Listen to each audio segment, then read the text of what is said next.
இந்த கதை நடந்தது ராம்பூர்ல. இந்த கிராமம் ரொம்பவே நல்லா இருந்தது.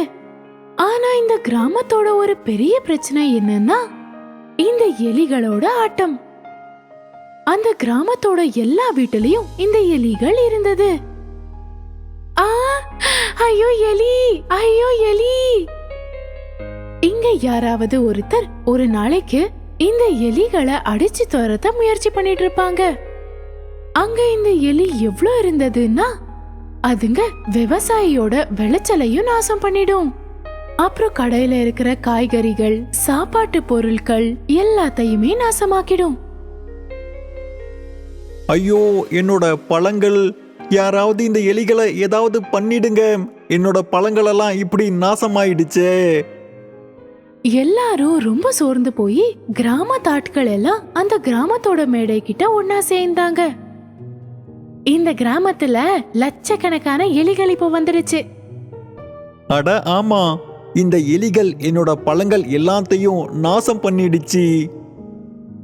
இந்த எலிகளை நம்ம ஏதாவது கண்டிப்பா பண்ணியே ஆகணும்பா. ஆனா என்ன? அந்த கிராமத்தாட்கள் எல்லாம் எலிங்க கிட்ட இருந்து தப்பிக்க என்ன பண்ணலான்னு யோசிச்சுட்டு இருந்தாங்க. அப்பதான் முக்கியாஜிக்கு ஒரு யோசனை வந்தது.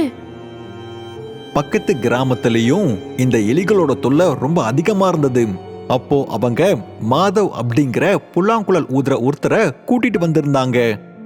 நாமளும் அவரை நம்மளோட கிராமத்துக்கு கூட்டிட்டு வரணும். முக்கியாஜி சொன்னதால மாதவ கிராமத்துக்கு கூட்டிட்டு வந்தாங்க.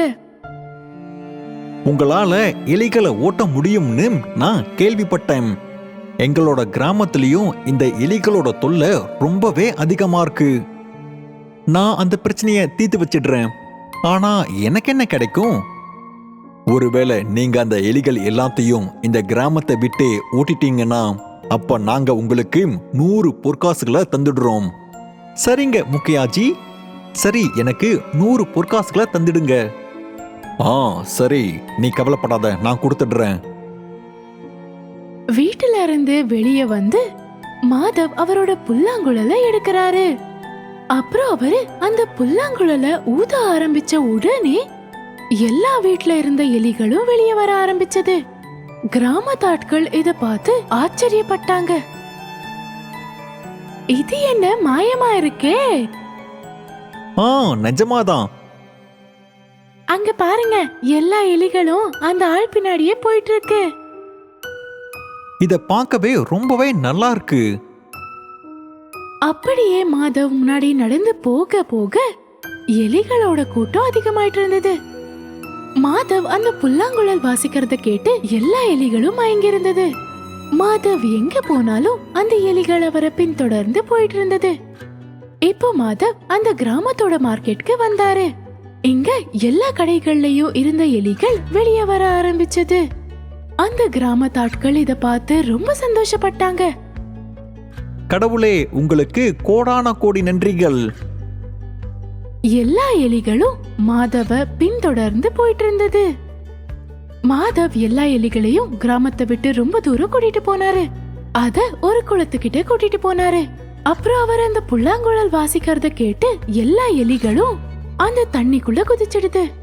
அப்புறம் அப்படியே மெதுவா எல்லா எலிகளும் குதிச்சிடுது. இப்போ மாதவோட முகத்துல ஒரு சிரிப்பு வந்தது.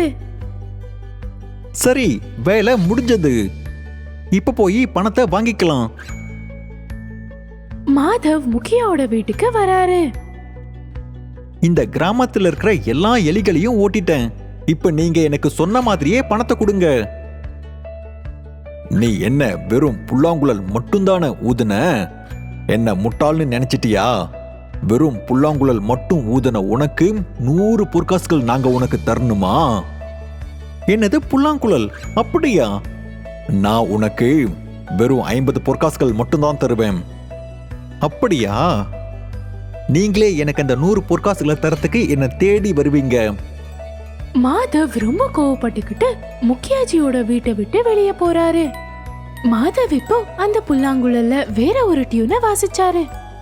அதால அந்த கிராமத்துல இருந்த எல்லா குழந்தைங்களும் அவரை பின்தொடர்ந்து போக ஆரம்பிச்சாங்க. அப்படியே மெதுவா பசங்களோட எண்ணிக்கை அதிகமாகிட்டே இருந்தது.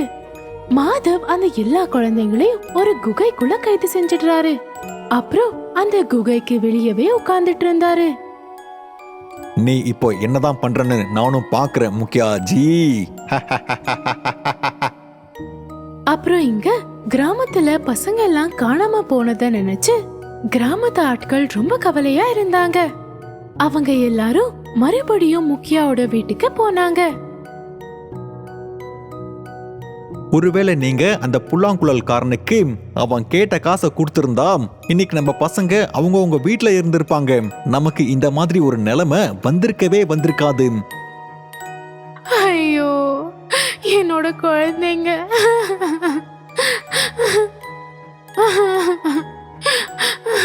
ஐயோ. கிராமத்தாட்கள் முக்கியாஜி கூட சேர்ந்து அந்த குகை கிட்ட போறாங்க. என்னாச்சு? நீங்க தான் எனக்கு என் பணத்தை கொடுக்க மாட்டேன்னு சொன்னீங்களே, அப்ப உங்களுக்கு இங்க என்ன வேலை? நான் சாதாரணமா வெறும் புல்லாங்குழல் மட்டும்தானே ஊதுன. அட இல்லப்பா, எங்களை மன்னிச்சிடுப்பா.